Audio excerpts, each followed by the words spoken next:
علیکم ناظرین، میں آپ کا میزبان احمد بلال آپ کی خدمت میں حاضر ہوں آج ایک مسئلہ لے کر جو آج کل بہت زیادہ سوشلائز ہے، جو آج کل کیا بلکہ ان دنوں میں ہر سال ان دنوں میں بہت زیادہ سوشلائز ہوتا ہے، اس پہ بہت زیادہ مذہبی ڈیبیٹ ہوتی ہیں۔ تو آج ہم اس مسئلے کو سولو کرنے کی کوشش کریں گے۔ پہلی بات تو میں آپ کو بتا دوں کہ میں کوئی مذہبی اسکالر نہیں ہوں، عام سا بندہ ہوں جس کی سمجھ میں جیسے مسئلہ آیا ہے میں آپ کو ویسے بیان کر دیتا ہوں۔ آپ کو اچھا لگے تب بھی ٹھیک ہے، اگر برا لگے تو میں ایک مذہبی اسکالر نہیں ہوں، یہ سمجھ کے اگنور کیجیے گا۔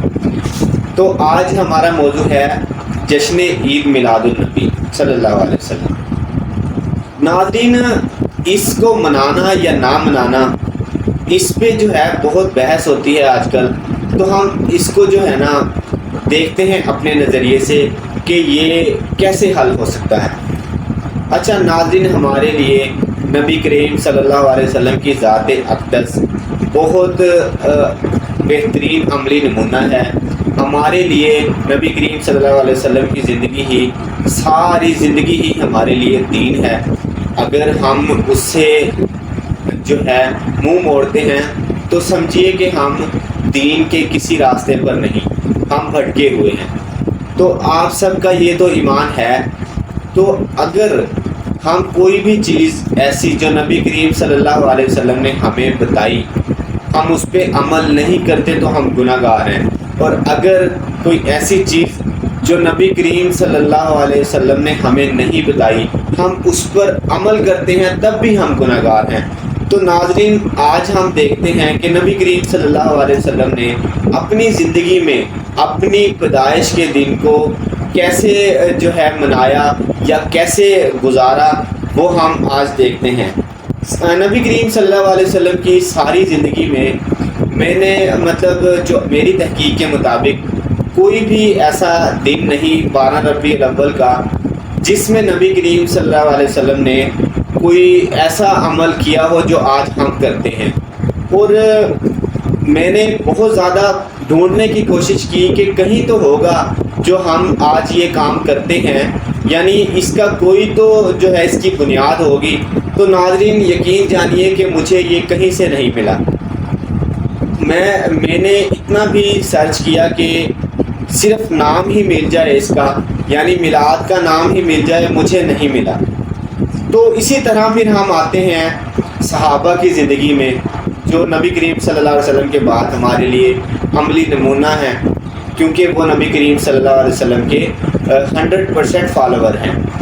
تو صحابہ اکرام کی زندگی میں بھی میں نے جتنے بھی واقعات پڑھے اس میں نے کہیں نہیں پایا کہ صحابہ رضی اللہ تعالیٰ عنہ نے اس 12 ربیع الاول کے دن کوئی ایسا جشن کیا ہو، کوئی ایسی لائٹیں لگائی ہوں، چراغاں کیا ہو، کوئی ایسا جو ہے انتظام کیا ہو جو آج ہم کرتے ہیں۔ تو ناظرین یہاں سے اگر نیچے آئیں تو تابعین اور تبع تابعین، ان میں بھی کوئی ایسا قول یا ایسی بات آپ کو نہیں نظر آتی جو اس سے ریلیٹڈ ہو، یعنی 12 ربیع الاول کو کوئی جشن یا جلسے جلوس نکالنے تک یا کوئی چراغاں کرنے تک کہیں بھی جو ہے آپ کو ایسی بات نہیں ملے گی۔ تو ناظرین اس کا وجود کیا ہے، یہ کہاں سے آئی ہے اور یہ کیوں آئی ہے؟ اگر آپ کی زندگی میں نبی کریم صلی اللہ علیہ وسلم کی زندگی آپ کو نعوذ باللہ اگر آپ کو یہ لگتا ہے کہ نبی کریم صلی اللہ علیہ وسلم کی زندگی نے ہمیں یہ نہیں سکھایا، یعنی کچھ باتیں رہ گئی تھی، یعنی نبی کریم صلی اللہ علیہ وسلم نے ہمیں پورا مکمل دین نہیں پہنچایا، تو ناظرین آپ پھر یہ کام اپنی طرف سے کر سکتے ہیں۔ اگر آپ یہ سمجھتے ہیں کہ نبی کریم صلی اللہ علیہ وسلم نے نعوذ باللہ ہمارے تک دین اسلام مکمل نہیں پہنچایا، اگر پہنچا دیا، اگر آپ اس بات پر یقین رکھتے ہیں، آپ کا ایمان ہے کہ نبی کریم صلی اللہ علیہ وسلم نے بالکل دین پہنچانے میں کوئی خیانت نہیں کی ہمارے تک، جو کہ 100% نہیں کی، تو آپ پھر اس بات کو نہیں کہہ سکتے کہ ہم جو ہے اپنی طرف سے اسے منائیں گے۔ اگر آپ اپنی طرف سے مناؤ گے تو اللہ تعالیٰ قرآن پاک میں فرماتے ہیں کہ میرے نبی کی آواز سے اپنی آواز بلند نہ کرو. یعنی اس وقت جب یہ آیات اتری تھی تب اس کا جو ہے وہ تھا کہ صحابہ آپس میں بیٹھے تھوڑا سا لاؤڈ بول رہے تھے، تو نبی کریم صلی اللہ علیہ وسلم پر یہ آیات اتری. تو نبی کریم صلی اللہ علیہ وسلم نے انہیں یہ آیات سنائی کہ اگر آپ نبیوں کی جو آواز سے اپنی آواز بلند کرو گے تو اللہ آپ کے اعمال غارق کر دے گا.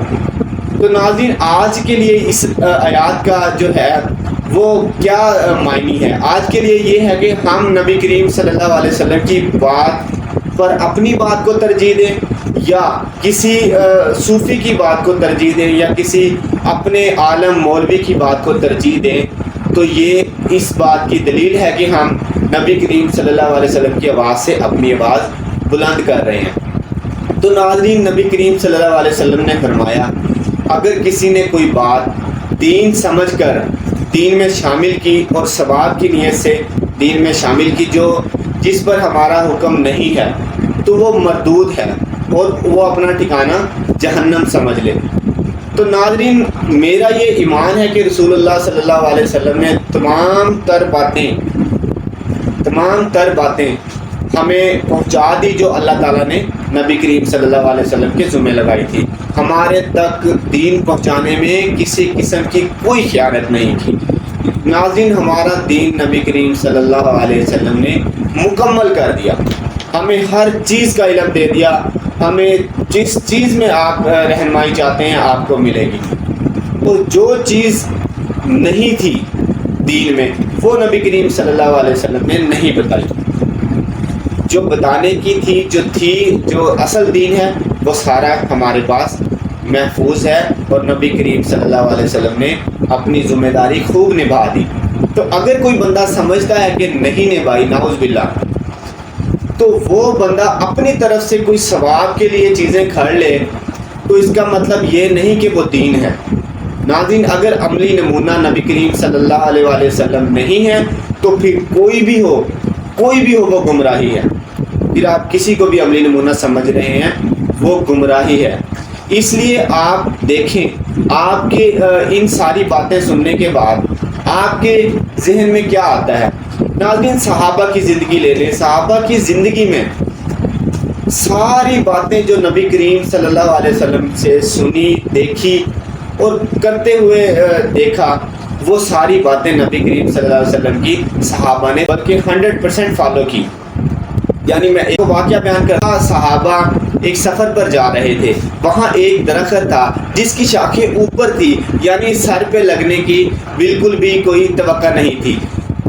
جب وہ وہاں سے گزرے انہوں نے اپنا سر جھکایا اور وہاں سے گزر گئے. جب دوسرے صحابہ نے پوچھا کہ آپ نے یہ کیا کیا، آپ کو وہ شاخیں لگنے کا ڈر تو نہیں تھا لیکن آپ جو ہے جھک کر گزرے ہیں، تو انہوں نے فرمایا کہ میں نے نبی کریم صلی اللہ علیہ وآلہ وسلم کو اس درخت کے نیچے سے جب اس کی شاخیں جھکی ہوئی تھی تو جو ہے ایسے گزرتے ہوئے دیکھا کہ نبی کریم صلی اللہ علیہ وسلم اپنا سر نیچا کر کے یہاں سے گزرے، تو میں نبی کریم صلی اللہ علیہ وسلم کی سنت پر عمل کر رہا ہوں. ناظرین، یہ صحابہ کا تقویٰ تھا کہ نبی کریم صلی اللہ علیہ وسلم کی ہر بات کو کاپی کرنے کی کوشش کرتے تھے، بے شک حالات جو بھی ہوں.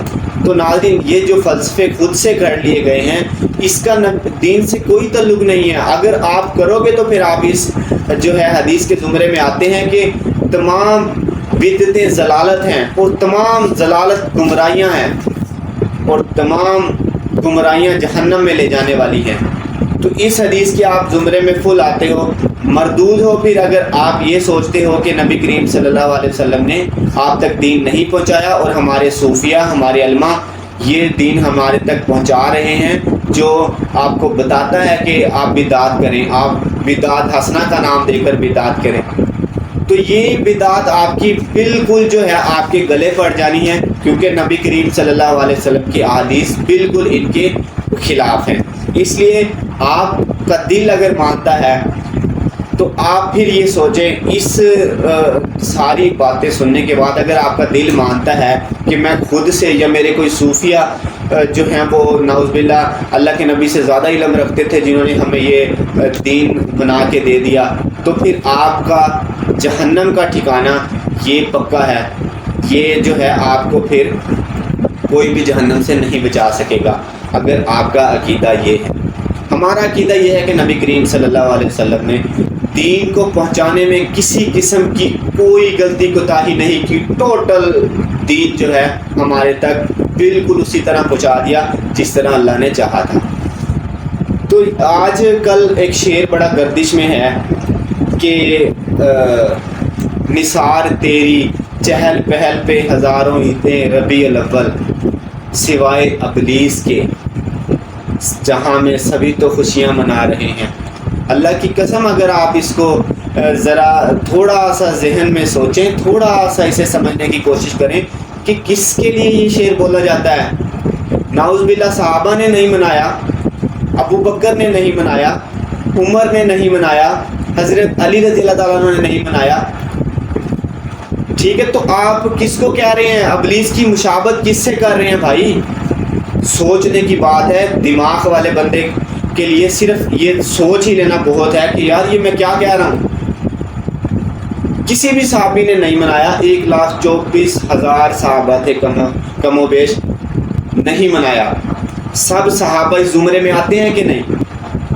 پھر تابعین آتے ہیں کہ نہیں؟ پھر تبع تابعین آتے ہیں کہ نہیں؟ آپ یہ کیسی بات کر رہے ہو؟ عقل آپ کی کدھر ہے بھائی؟ یہ آپ سوچ تو لو ذرا کہ یہ بات جاتی کدھر ہے۔ تو یہ بہت زیادہ افسوس کی بات ہے کہ آپ کوئی ایسے اپنی طرف سے شیئر کر لیں اور اپنی طرف سے ایجادات کی ہوئی چیزوں کو دین بنا لیں۔ نعوذ باللہ، یہ دین کا اس سے کوئی تعلق نہیں۔ اگر میری آپ کو یہ ویڈیو اچھی لگی تو شیئر کر دیں تاکہ کوئی اصل دین کی طرف آ جائے اور ہماری ویڈیو بنانے کا مقصد پورا ہو جائے۔ ہم ملتے ہیں اگلی ویڈیو میں، تب تک کے لیے دے اجازت، اللہ حافظ۔